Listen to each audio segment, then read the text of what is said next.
Bienvenue à nouveau dans l'émission. Aujourd'hui, nous recevons le professeur Michael Hudson pour parler de l'impact de la guerre en Iran sur l'économie mondiale.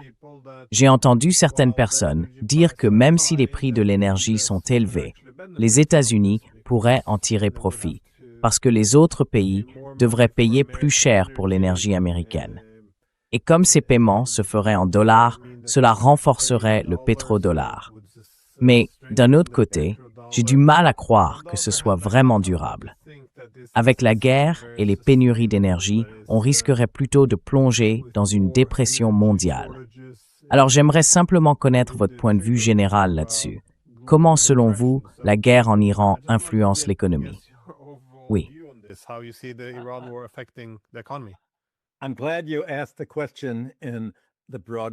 Je suis content que vous posiez la question dans un sens large, parce que, quoi qu'il arrive, même s'il n'y avait pas du tout de guerre, les prix de l'énergie resteraient très très élevés, au moins jusqu'à la fin de cette année. Et ça, c'est dans le meilleur des cas, s'il n'y a pas de guerre, parce qu'il y a déjà un long retard accumulé. Le vrai problème, bien sûr, c'est qu'une guerre va éclater très bientôt, probablement d'ici lundi, peut-être même dès dimanche. Il n'y a eu aucune véritable négociation. En réalité, il est impossible que ces discussions aient le moindre effet, ni sur la situation militaire, ni sur la situation de paix. L'une des conditions absolument indispensables, c'est que l'Iran exige que les États-Unis commencent à libérer une partie des fonds bancaires et de l'argent qu'ils ont confisqués.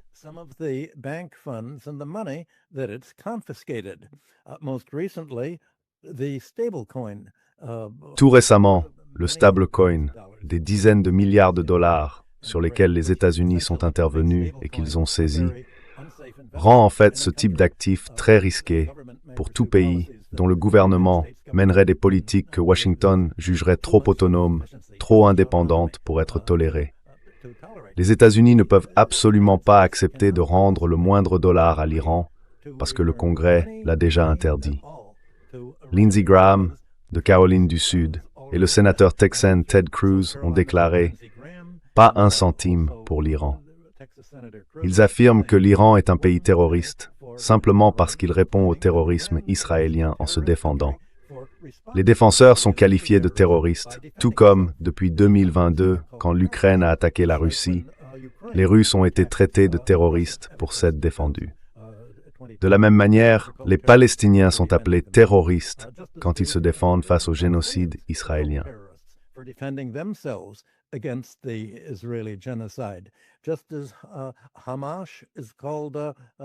De la même façon qu'on qualifie le Hamas de groupe terroriste et le Hezbollah de terroristes, parce qu'ils ont empêché Israël de raser tout le sud du Liban, une région majoritairement chiite, pas sunnite, et encore moins dirigée par la phalange chrétienne. Le sentiment dominant au Congrès, très à droite, néoconservateur, anti-russe, anti-chinois et anti-iranien, fait qu'aucun accord que les négociateurs de Trump pourraient conclure avec l'Iran ne pourrait de toute façon être appliqué. Et l'Iran a été trompé tellement de fois par les États-Unis, ou a vu les États-Unis revenir sur leurs paroles, comme quand Trump a annulé l'accord nucléaire signé sous Obama, qu'il ne fera plus aucune concession tant qu'il n'aura pas obtenu quelque chose en retour et à l'avance.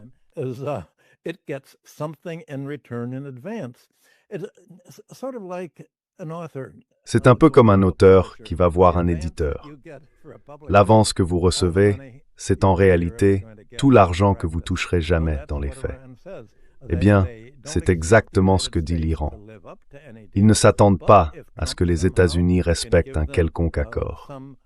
Mais si Trump parvient, d'une manière ou d'une autre, à leur verser une partie négociée et jugée satisfaisante des plus de 100 milliards de dollars qu'il a saisis illégalement à l'Iran, alors ils feront quelques concessions.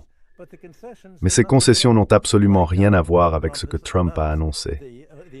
Les déclarations de Trump et de Hegseth n'ont qu'un seul but, obtenir ce qu'ils ont obtenu ce matin à la bourse de New York. Les actions montent, les obligations aussi.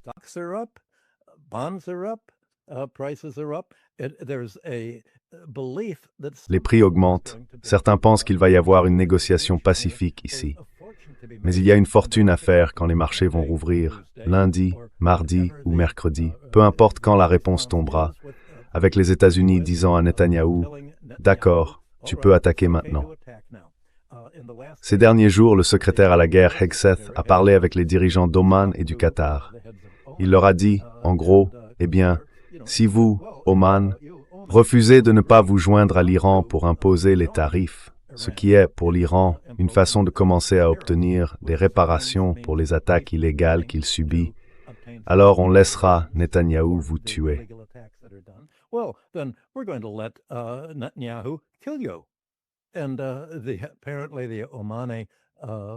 Apparemment, le négociateur omanais a tout simplement raccroché le téléphone et s'est plaint auprès de Trump en disant que quand on négocie et qu'on dit « soit vous êtes d'accord avec nous, soit on vous tue », eh bien ça met fin à toute négociation. Et c'est, en substance, exactement ce que les États-Unis ont dit à l'Iran. Si vous ne négociez pas, comme le président Trump l'a répété encore et encore ces derniers jours, nous allons vous détruire comme aucun pays n'a jamais été détruit auparavant. Alors l'Iran est prêt pour ça. Il va détruire toutes les bases militaires américaines au Moyen-Orient, y compris la plus grande base militaire située en Israël.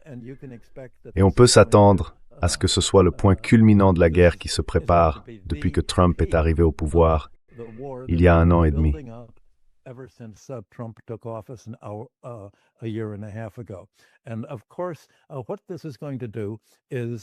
Et bien sûr, tout cela va provoquer une pénurie massive de pétrole, d'engrais, de soufre, de produits chimiques, d'hélium, au point que le monde risque de plonger dans une dépression encore plus grave que celle des années 30. D'après ExxonMobil, les anciens monopoles de la Standard Oil, le premier effet sera une flambée du prix du pétrole, qui pourrait dépasser les 150 à 160 $ le baril. Cette hausse va forcer la fermeture d'une grande partie de l'industrie chimique en Asie, dans le sud global et aussi en Europe.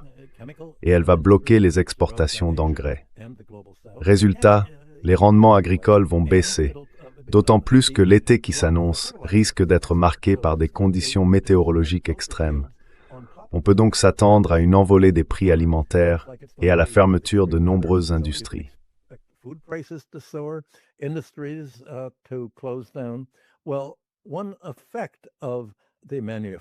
Eh bien, l'un des effets de la fermeture des industries manufacturières et chimiques, c'est que la demande de pétrole va baisser. On appelle ça une réduction de la demande. Le prix du pétrole pourrait redescendre à environ 120, 130 $ le baril. Mais il va y avoir des défauts de paiement massifs et des faillites en chaîne. Et ça va transformer ce qui est aujourd'hui une dépression technologique et industrielle directe en une véritable crise financière. Parce que les économies du monde entier, des États-Unis à la Grande-Bretagne en passant par l'Europe continentale, sont tellement endettées qu'il suffit d'une petite baisse des revenus pour que les entreprises rachetées par des fonds privés ou d'autres sociétés industrielles très endettées ne puissent plus rembourser leurs prêts bancaires. On a d'ailleurs vu une hausse des marchés liée aux obligations de dette titrisées.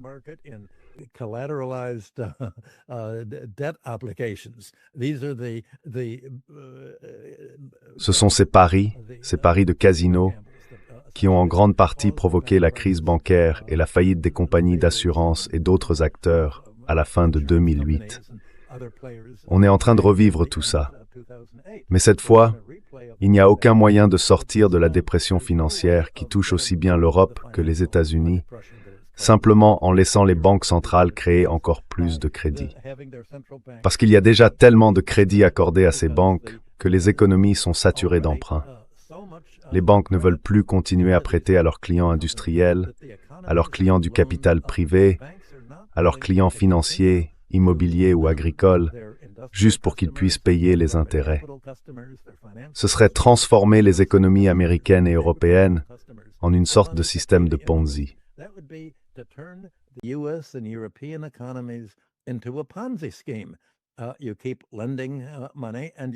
Vous continuez à prêter de l'argent en espérant que cet argent que vous prêtez aux créanciers va permettre de maintenir à flot le marché immobilier, ainsi que les marchés des actions et des obligations. L'idée, c'est que les banques n'aient pas à afficher de capitaux propres négatifs dans leur bilan, comme elles l'avaient fait au début de 2009. On peut donc voir ça comme une redite. Ce qui est étonnant, c'est que les marchés ne s'en soient pas rendus compte. On pouvait le voir dès le départ, parce que quand Trump a dit que rien ne se passerait tant que l'Iran n'accepterait pas de remettre toutes ses armes atomiques, c'était exactement le même prétexte qui avait conduit George W. Bush à faire la guerre en Irak. Il n'y avait pas d'armes de destruction massive.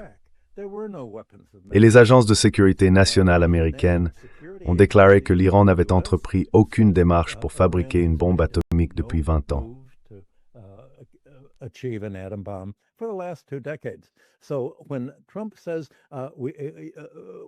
Alors, quand Trump dit que tout ça, c'est pour protéger l'Europe et le monde contre la bombe atomique de l'Iran, ça veut dire qu'on introduit volontairement un faux problème impossible à résoudre. Autant demander à l'Iran de livrer les soucoupes volantes qu'il aurait soi-disant en sa possession. C'est complètement absurde. C'est un obstacle à tout accord dès le départ. Et c'est bien l'intention. Empêcher tout accord. On ne peut même pas dire que c'est un accord qui échoue, parce qu'il n'y a pas d'accord. C'est un empêcheur d'accord. Depuis le début, les États-Unis semblaient penser que le temps jouait pour eux et que les sanctions imposées à d'autres pays pour les empêcher de commercer avec l'Iran finiraient par affamer l'Iran jusqu'à ce qu'il cède.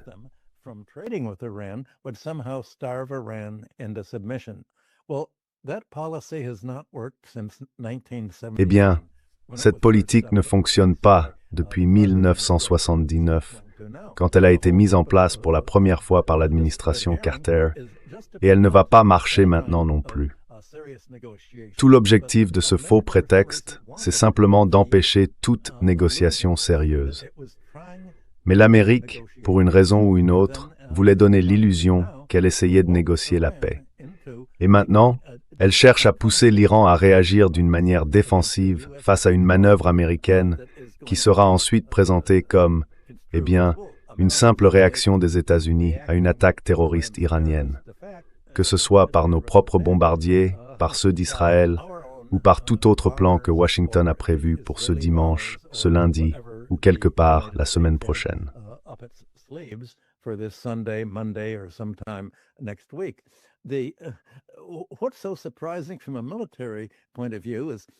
Ce qui est vraiment surprenant d'un point de vue militaire, c'est que d'une certaine manière, on retrouve le même type de blocage qu'avec les accords de Minsk entre l'OTAN et l'Europe. À l'époque, ces accords demandaient une cessation des hostilités, tout comme Trump demande aujourd'hui une trêve d'environ 1 mois. Or, dans le cas des accords de Minsk, l'idée était de permettre à l'OTAN de réarmer l'Ukraine pour combattre la Russie. Le blocage venait donc du côté des États-Unis et de leurs alliés de l'OTAN. Mais cette fois, le temps ne joue pas en faveur de Washington, parce que les États-Unis ont toute leur flotte sur place. Ils ravitaillent des avions, apparemment aux Émirats, prêts à décoller pour soutenir les frappes aériennes prévues dans la région. Et il est évident que les Iraniens ont aussi leurs propres plans.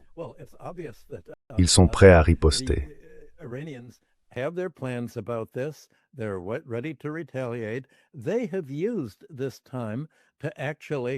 Ils ont profité de ce temps pour renforcer leurs liens diplomatiques avec la Russie et avec la Chine et pour préparer leur armée, pendant que la marine et l'armée de l'air américaine cuisent sous le soleil du Moyen-Orient.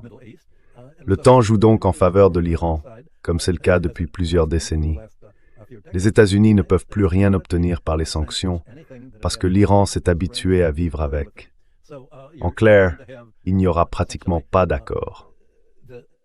La dernière exigence de Washington, c'est d'affirmer que la tentative de l'Iran d'imposer des frais de passage aux navires traversant le détroit d'Ormuz viole le droit international.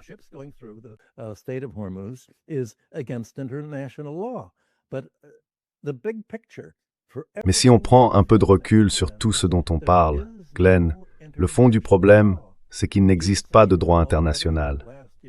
Tu l'as déjà vu l'an dernier. Il n'y a pas de véritable droit international de la mer en particulier.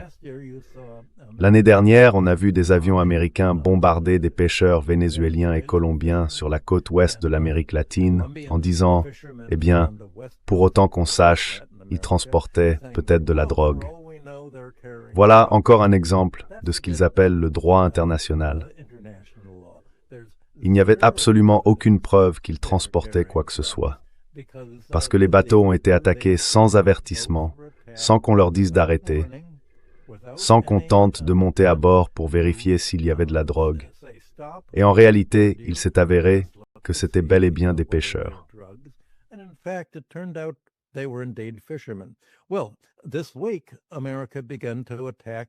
Eh bien, cette semaine, l'Amérique a commencé à attaquer des pêcheurs israéliens, arabes et d'autres nationalités dans le détroit d'Ormuz. Pendant des siècles, c'était un centre de pêche. C'était aussi un centre de pêche aux perles, un lieu maritime prospère. Apparemment, il existe des photos qui montrent que, oui, c'était bien des pêcheurs avec du poisson sur leur bateau. Les États-Unis ont déclaré, eh bien, pour autant qu'on sache, ils posaient peut-être des mines. Peut-être que ces poissons étaient en réalité des mines déguisées en poissons. Mais au fond, l'idée, c'est que tout ce qu'un civil fait peut être considéré comme militaire. Un peu comme quand Netanyahou a dit que tout civil palestinien pouvait être un ennemi à cause de ce que nous leur avons fait.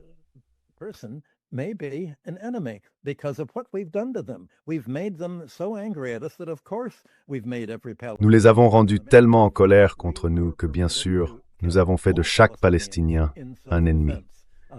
Donc on se permet de dire qu'on peut tuer tous les Palestiniens en légitime défense, parce qu'ils se défendent contre ce que nous leur avons fait. C'est une fiction, et c'est elle qui encadre tout le discours du côté américain. Elle a d'ailleurs été reprise dans une grande partie de la presse européenne. Et la base ultime de tout cela, en droit international, c'est la Charte des Nations Unies. Mais les Nations Unies sont devenues l'une des victimes de la guerre avec l'Iran et de la guerre de l'OTAN contre la Russie en même temps.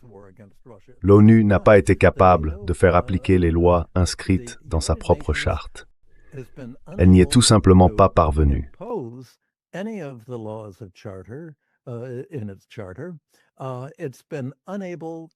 Elle n'a pas d'armée propre et en réalité, elle a été prise en main, ou plutôt bloquée, par les États-Unis, grâce à leur droit de veto au Conseil de sécurité et à leurs satellites européens. Alors, que peut faire le reste du monde? Je suis surpris que tout comme les marchés boursiers dans le monde entier ne se rendent pas compte qu'il y a une rupture totale, les responsables politiques des autres pays n'aient pas vu que si on veut vraiment aller vers la paix, il faut créer une nouvelle organisation des Nations Unies. Pas une nouvelle charte, mais une nouvelle organisation indépendante des États-Unis.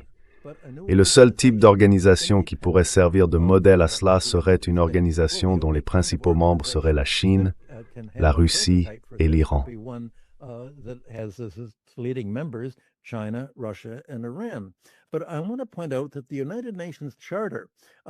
Mais je veux souligner que la Charte des Nations Unies avait prévenu que si le nazisme devait réapparaître, par exemple au Japon ou en Allemagne, alors les autres pays étaient autorisés à prendre toutes les mesures nécessaires pour l'arrêter.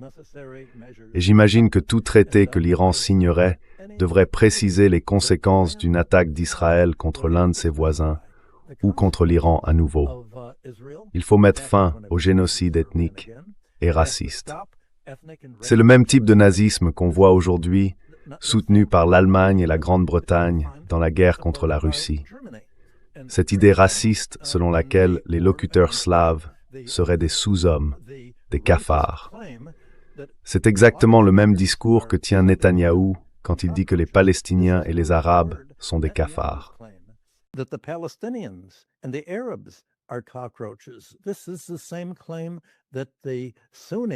C'est exactement la même revendication que celle des coupeurs de tête sunnites en Syrie, sous Jolani, dans le système wahhabite.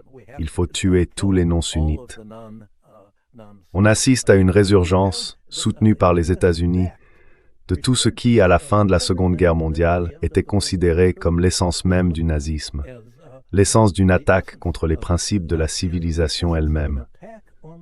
Comme si tous les êtres humains, toutes les races, quelle que soit leur langue, n'étaient pas des êtres humains.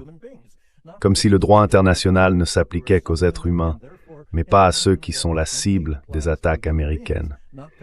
Et les États-Unis, l'Allemagne, l'Union européenne et la Grande-Bretagne ont déclaré que tout pays attaqué est en gros privé de toute protection au regard du droit international.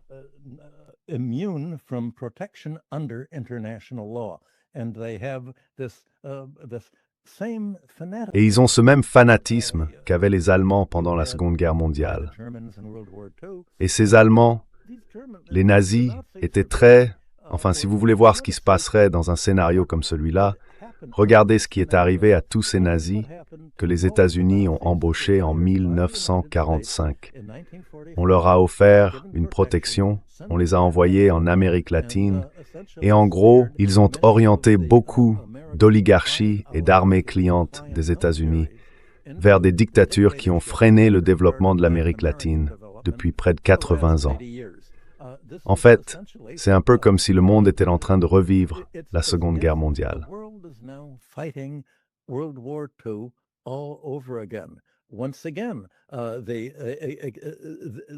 Encore une fois, l'Europe lance une attaque contre la Russie. Cette fois, non seulement l'Allemagne, mais en entraînant toute l'Union européenne, le Royaume-Uni, et avec le soutien des États-Unis au Japon, pour qu'ils se dotent de nouvelles armes nucléaires afin de réattaquer la Chine, comme dans les années 30. Si on regarde les alliances, c'est une répétition de la Seconde Guerre mondiale, comme si les États-Unis et l'Europe disaient « Nous avons décidé que le mauvais camp avait gagné la guerre. On va la recommencer. » Et pour obtenir cette victoire sur les autres pays, ce qu'on voit en Iran fait partie de la politique américaine. Une politique qui, comme toi et moi en avons déjà parlé dans d'autres émissions, repose depuis un siècle sur le contrôle du commerce mondial du pétrole.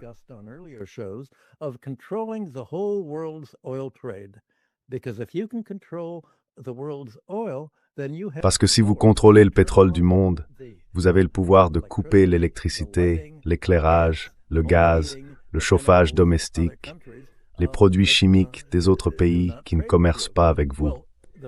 Eh bien, le combat des États-Unis en Iran remonte au tout début, il y a environ 50 ans. À l'époque, je participais à des discussions sur tout cela quand je travaillais avec le Hudson Institute, le Pentagone et d'autres agences américaines. Ils avaient déjà des plans pour exactement ce qui se passe aujourd'hui en Iran. Des plans pour diviser le pays en 5 petits États, en commençant par le Baloutchistan, comme on le voit aujourd'hui. Les États-Unis ont essayé de le faire par les Kurdes. Ça n'a pas marché. Alors, il y a eu des tentatives pour créer une crise au Baloutchistan. Ça non plus n'a pas fonctionné. Donc, je voulais souligner que la réponse à votre question n'est pas seulement à petite échelle. Pas seulement ce qui se passe ce week-end.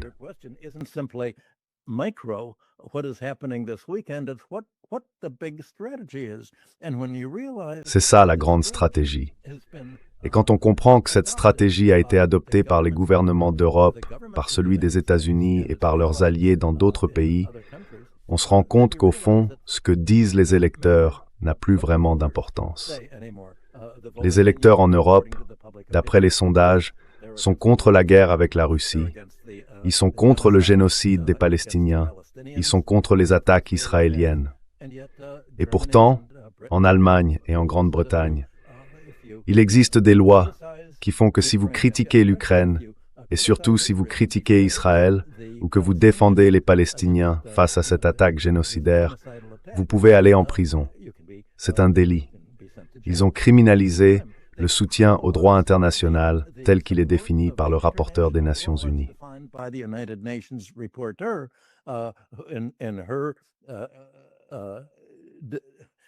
Dans ses accusations contre Israël, elle s'est retrouvée isolée personnellement.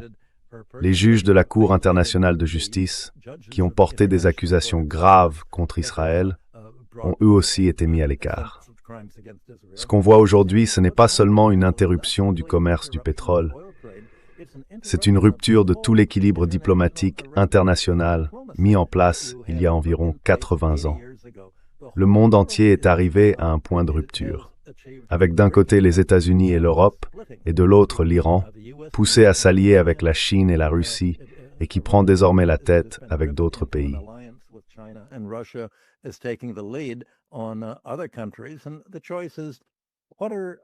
La vraie question c'est, que vont faire les autres pays, les satellites américains qui ont rejoint ces sanctions contre l'Iran, la Russie et la Chine? Que vont faire les satellites européens? Et que vont faire les pays d'Asie et du Sud global? C'est bien là tout l'enjeu. Il va falloir inventer une nouvelle forme d'organisation. Et cette tâche paraît tellement immense qu'il y a une sorte de dissonance cognitive à l'idée même de s'y attaquer.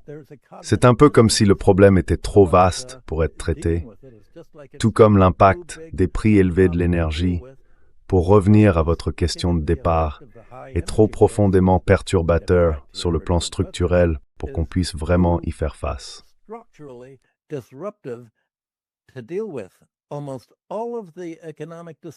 Presque tous les débats économiques qu'on voit dans la presse européenne et américaine disent que tout ça sera marginal et temporaire, comme si au bout de quelques mois, on pouvait revenir à la normale.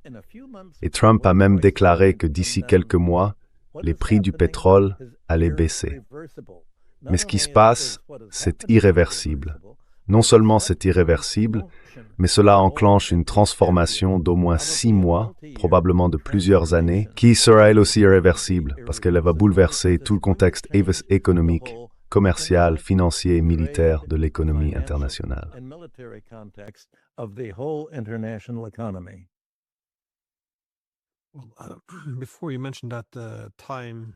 Tout à l'heure, vous avez dit que le temps jouait en faveur de l'Iran, alors que les États-Unis pensaient que le temps jouerait pour eux. En gros, ils comptaient passer d'une guerre à haute intensité, devenue trop coûteuse en ressources, à un conflit de plus faible intensité pour le faire durer. Mais les États du Golfe, eux, semblent aller de mal en pis, jour après jour. Et on vient d'apprendre la mise en place de ces fameuses lignes de swap. Je me demandais, comment vous voyez ça? Et surtout, comment expliquer ce qu'est une ligne de swap et pourquoi c'est si important?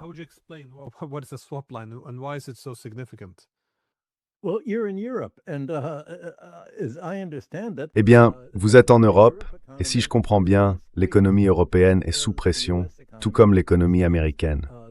Déjà, la hausse des prix du pétrole pousse de nombreuses familles, de nombreux salariés, employeurs et secteurs entiers à s'endetter. Et les gouvernements essayent de faire face à ça en accordant des aides, des subventions pour les propriétaires, les locataires et plus largement pour la population afin de pouvoir supporter cette situation. On a aussi assisté à une vente massive des réserves pétrolières américaines et de celles d'autres pays en se disant, bon, on peut peut-être puiser dans ces réserves pour les jours difficiles. Mais justement, c'est maintenant le jour difficile. Ce qu'ils ne réalisent pas, c'est que ce n'est pas juste un jour de pluie, c'est une année de pluie, voire 2. Ce n'est pas une situation après laquelle on pourra simplement reconstituer les réserves de pétrole. L'Europe et les États-Unis réagissent dans une forme de désespoir face à tout cela.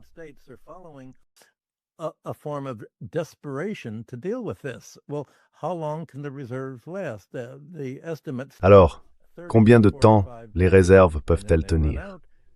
Les estimations parlent de 30 à 45 jours. Après ça, elles seront épuisées. Et à ce moment-là, il n'y aura plus moyen de continuer à subventionner les budgets des gens qui conduisent, qui utilisent de l'électricité, des camions qui roulent au diesel ou des compagnies aériennes qui consomment du kérosène. Tout ça va s'arrêter. Donc le temps joue en faveur de l'Iran, de la Russie et de la Chine.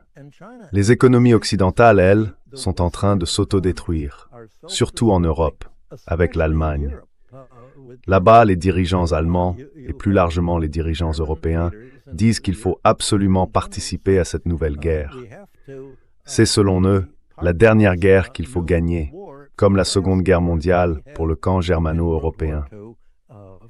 C'est, disent-ils, la dernière fois qu'il faut affronter la Russie, parce que nous devenons plus faibles, et que ne fiamo jamais de moments moins défavorables qu'aujourd'hui.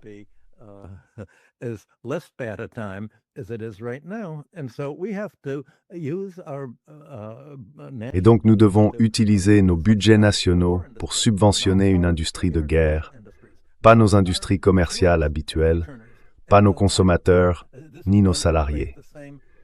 Cela va provoquer la même répulsion chez les électeurs que celle qu'on a vue en Grande-Bretagne, qui me semble aujourd'hui être l'économie la plus désespérée. Là-bas, le pays s'est tourné vers des politiques essentiellement libertariennes, des politiques anti-guerre, au moment même où l'Allemagne essaye d'interdire le parti Alternative für Deutschland. En gros, on dit que tout parti opposé à la guerre est opposé à la civilisation. Cette guerre menée pour détruire les pays que l'Amérique considère comme ses ennemis serait une guerre de civilisation. Et donc, on peut interdire tout parti politique qui s'y oppose. C'est une dictature militaire ou une oligarchie. En tout cas, ce n'est pas une démocratie.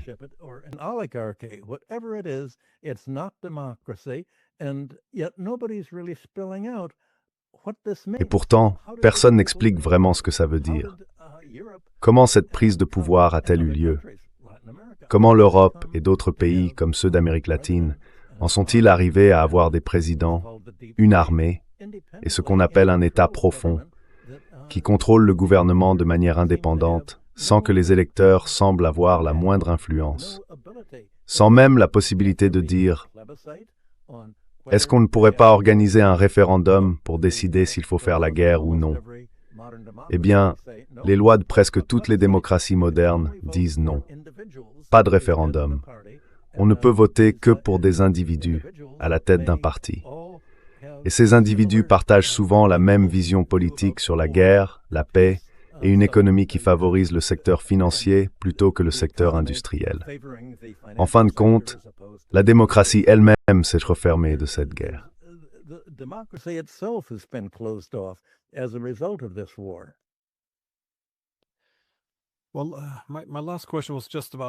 Bon, ma dernière question portait justement sur l'énergie. J'aimerais y revenir, parce que si on prend un peu de recul et qu'on ne regarde pas seulement l'Iran, on voit qu'il y a un fil conducteur dans beaucoup des guerres récentes des États-Unis. Par exemple, le Venezuela. Avant d'y intervenir, il disait assez clairement que ce n'était pas seulement une question d'objectif, que ce n'était pas seulement que le Venezuela devait s'ouvrir aux États-Unis, mais aussi qu'il devait se fermer à des pays comme la Chine.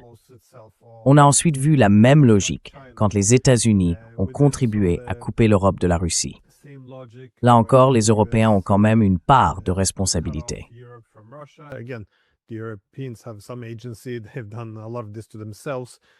Ils se sont infligés une bonne partie de tout ça eux-mêmes. Mais la destruction de Nord Stream, par exemple, semble bien être l'œuvre des États-Unis. Et on retrouve le même discours à propos de l'Iran.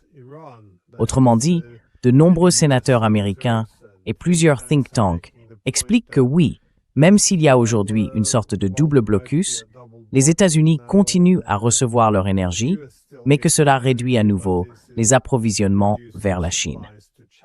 Il semble donc y avoir un fil conducteur, encore une fois, autour de cette idée de restaurer une forme de domination sur les marchés de l'énergie. Est-ce que vous voyez, vous, une stratégie cohérente derrière tout ça, qui pourrait vraiment fonctionner? Où sont, selon vous, les failles dans cette stratégie?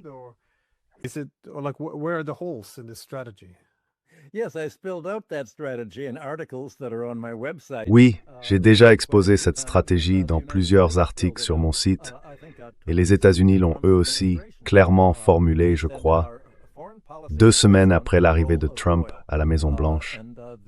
Il a dit que notre politique étrangère repose sur le contrôle du pétrole, et que si nous ne pouvons pas contrôler le pétrole d'autres pays, nous détruirons leurs installations pétrolières, pour que ces pays n'aient pas d'autre choix que de dépendre de notre utilisation du commerce international du pétrole comme arme. Ainsi, nous pouvons couper leur gaz, leur pétrole, leur agriculture et leur industrie chimique, s'ils ne se rangent pas à nos côtés contre la Russie, la Chine et leurs alliés, comme l'Iran.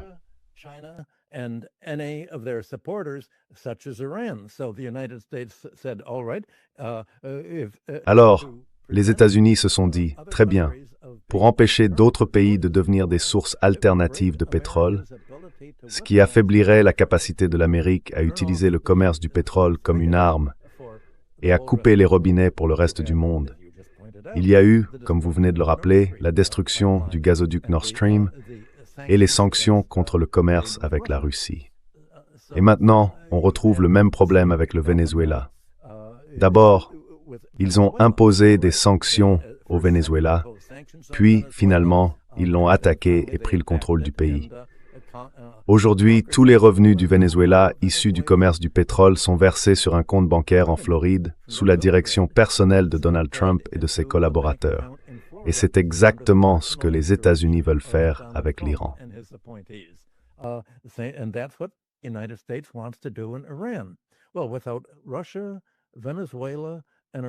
Eh bien, sans la Russie, le Venezuela et l'Iran, pour fournir des approvisionnements indépendants en pétrole, les États-Unis pourront transformer le commerce du pétrole en armes, tout comme ils ont transformé le commerce des céréales en armes dans l'agriculture, en imposant des sanctions sur les exportations vers la Chine après la révolution de Mao, dans les années 50.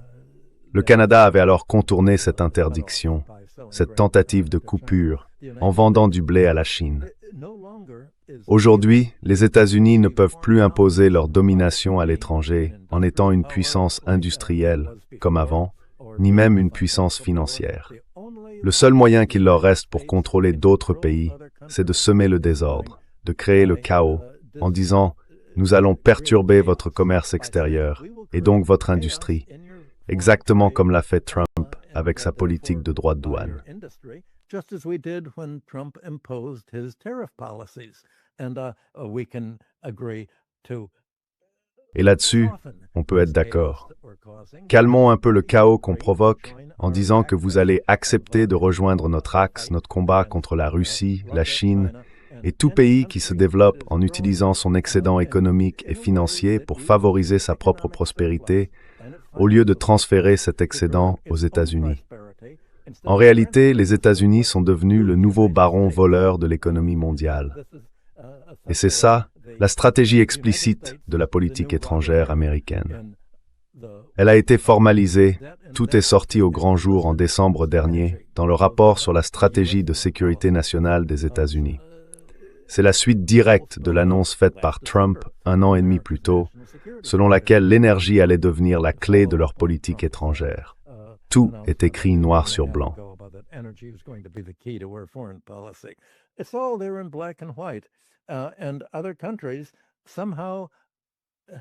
Et d'une certaine façon, d'autres pays ont réussi à tenir sur le court terme. L'Europe en particulier, comme vous le savez, comme on en a déjà parlé, vient tout simplement de céder aux exigences des États-Unis. Et c'est insensé. Quand un pays cède aux demandes américaines, que ce soit pour le pétrole ou pour autre chose, les États-Unis en profitent pour en demander encore plus. Vous aviez d'ailleurs mentionné tout à l'heure que Trump avait déclaré que finalement, les États-Unis pourraient sortir grand gagnant de cette interruption du commerce du pétrole. Le reste du monde, lui, plongerait dans la dépression. Mais nous, en Amérique, nous sommes autosuffisants en pétrole. Et maintenant, nous avons le pétrole du Venezuela, celui du Canada. Nous pouvons bloquer le commerce du pétrole russe dans l'Arctique en envahissant le Groenland pour empêcher les autres pays d'accéder à l'Arctique depuis l'Atlantique Nord.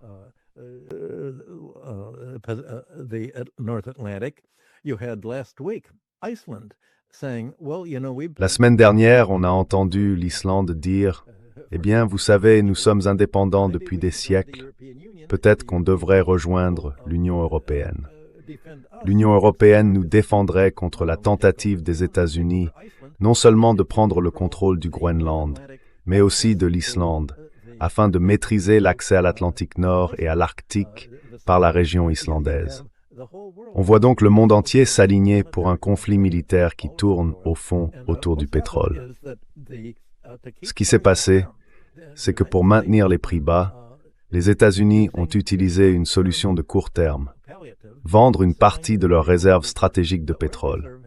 Mais cette stratégie n'a pas vraiment permis de faire baisser les prix sur le marché américain. presque chaque baril vendu par la réserve pétrolière américaine, que ce soit sur le marché intérieur ou directement à des pays asiatiques alliés, à prix réduit, a été compensé par des exportations américaines de gaz naturel et de pétrole, notamment de gaz naturel liquéfié. Natural gas and of oil, the LNG exports. So the United States oil companies have made. Les compagnies pétrolières américaines ont fait une véritable fortune en produisant du gaz naturel et du pétrole à bas prix, selon les coûts et les prix américains, puis en les vendant à l'étranger. C'est en gros ce que Trump voulait dire avec sa politique visant à garder ce levier pétrolier pour contrôler d'autres pays. Cela suppose non seulement d'empêcher ces pays d'utiliser d'autres sources de pétrole, mais aussi d'autres formes d'énergie, comme l'éolien ou le solaire. C'est pour ça que Trump a annulé presque tous les programmes d'investissement américains dans l'énergie éolienne, parce que c'est un concurrent du pétrole aux États-Unis, et il représente l'industrie pétrolière. Il fait d'ailleurs remarquer que les pales d'éoliennes sont fabriquées principalement en Chine. Andy points out, well, the windmill blades are mainly created in China, and China's the beneficiary of wind power. Can't have that. Et la Chine, elle, profite de l'énergie éolienne. Ça, certains ne peuvent pas le supporter. Même chose pour les panneaux solaires. La Chine est le principal fabricant de panneaux solaires. Du coup, les États-Unis ont en quelque sorte combattu les efforts de lutte contre le changement climatique menés par le Groupe de Paris et par d'autres. Ils essayent de dissuader l'Europe de développer l'énergie solaire et l'énergie éolienne. Ils veulent enfermer l'Europe dans une dépendance au gaz naturel liquéfié et au pétrole américain pour qu'elle n'ait tout simplement aucune alternative. Et bien sûr, la Chine, elle, a fait d'énormes investissements dans l'énergie solaire, surtout dans ses provinces de l'Ouest et du Nord-Ouest, y compris le Xinjiang. Et donc les États-Unis essayent de semer, comme d'habitude, un peu de désordre en Chine, en cherchant à encourager un mouvement séparatiste chez les Ouïghours.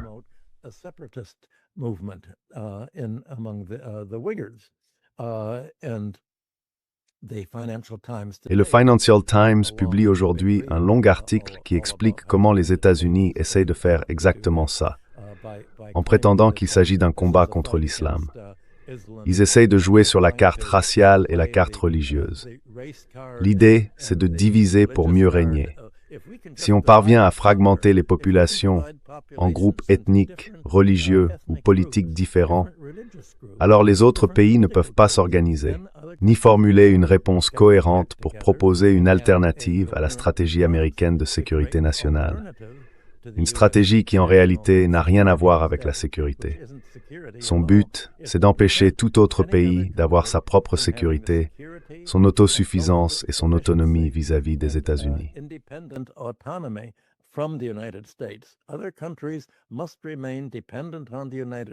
Les autres pays doivent rester dépendants des États-Unis pour leur pétrole, pour leur technologie informatique, pour leur technologie Internet, pour leurs armes, y compris l'Europe. La plupart des armes européennes viennent des États-Unis et elles dépendent des réparations américaines, du contrôle américain, de la capacité des États-Unis à bloquer les avions grâce à tous les systèmes de commande qu'ils possèdent. L'Europe est totalement dépendante des États-Unis, sur le plan militaire, énergétique et même en matière d'autonomie. Et toute tentative de rendre l'Europe indépendante ou simplement capable de commercer librement avec la Chine, l'Asie, la Russie, l'Iran ou d'autres pays qui ne sont pas dans l'orbite américaine, a été rejetée par tous les partis politiques au pouvoir.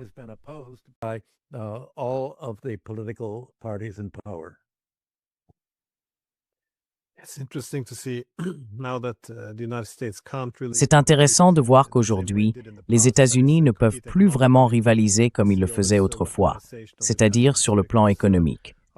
On voit cette sorte d'arme de la dépendance se mettre en place.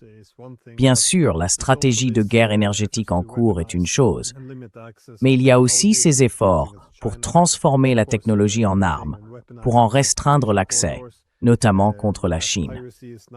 Et puis, il y a la militarisation des routes de transport, la piraterie qui devient presque courante, les restrictions d'accès aux banques, à l'usage du dollar.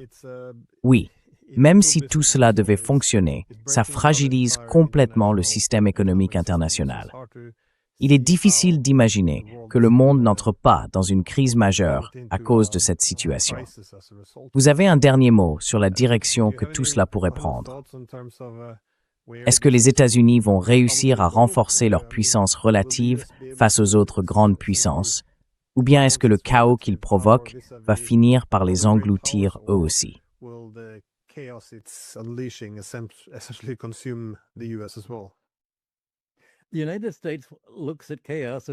Les États-Unis considèrent le chaos comme une occasion de renforcer la dépendance étrangère. Si ce chaos prend la forme d'une fermeture des industries européennes ou d'autres régions, alors ces pays vont se retrouver dépendants de Washington pour les sauver d'une manière ou d'une autre, soit en ouvrant le marché américain avec des subventions, soit en imposant leurs propres oligarchies clientes et leurs partis politiques sous influence. On peut voir les chrétiens démocrates de Merz comme un parti client des États-Unis. On peut voir la France de Macron comme un client de Washington. Et on peut voir, bien sûr, le Royaume-Uni de Starmer comme un client des États-Unis.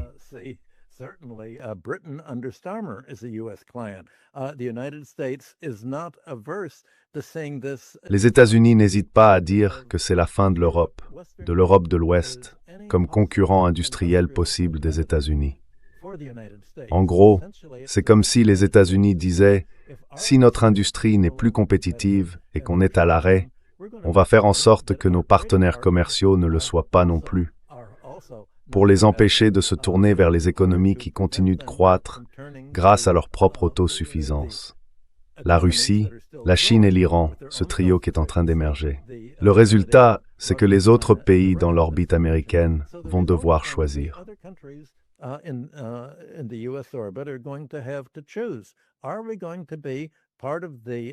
Allons-nous faire partie du déclin de l'accès américain ou allons-nous essayer de nous tourner vers la partie du monde qui n'est pas financiarisée, pas sous contrôle des États-Unis et qui n'est pas obligée de transformer son excédent économique en achat d'armes américaines, des avions et des missiles qui, comme on l'a vu dans les combats contre l'Iran, ne fonctionnent pas vraiment, tout en gardant ces économies sous forme de prêts au Trésor américain via des investissements dans les bons du Trésor.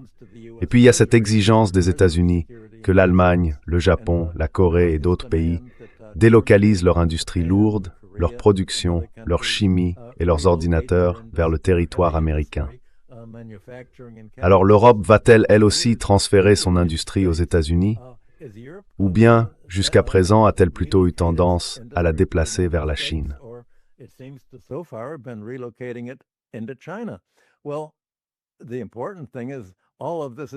Eh bien, l'important, c'est que tout cela est en train d'être délocalisé en dehors de l'Europe. En réalité, l'Europe est en train de se suicider économiquement à cause de tout ça. Pour les États-Unis, ce n'est pas du chaos. Cela signifie simplement que l'Europe devient dépendante, comme l'ont été les pays d'Amérique latine depuis la Seconde Guerre mondiale, avec le soutien américain aux dictatures militaires dans toute la région, dirigées par des oligarchies clientes. Pour l'Europe, cela appelle une révolution politique. Et le résultat, ce ne sera pas seulement une hausse des prix du pétrole ou la fermeture de certaines industries. Cette fermeture, cette dépression, va produire le même effet que toutes les grandes crises économiques. Un rejet politique, une prise de conscience que le système actuel ne fonctionne plus.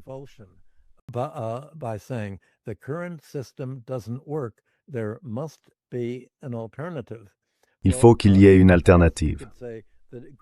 Dans le passé, on pouvait dire que la Grande Dépression avait pris fin grâce à la Seconde Guerre mondiale. Mais la Seconde Guerre mondiale, c'était une guerre d'armée, de soldats.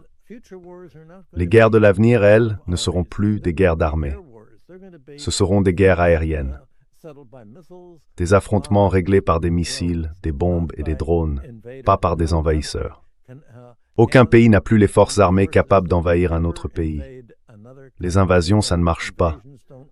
On le voit bien avec les difficultés que la Russie rencontre en Ukraine. Les invasions, ça ne marche pas. Tout ce qu'on peut faire, c'est détruire d'autres pays. Ce sont des guerres purement destructrices pas des invasions destinées à instaurer un nouveau gouvernement à l'occidental, qui, en fin de compte, ressemble plutôt à l'ancien modèle nazi.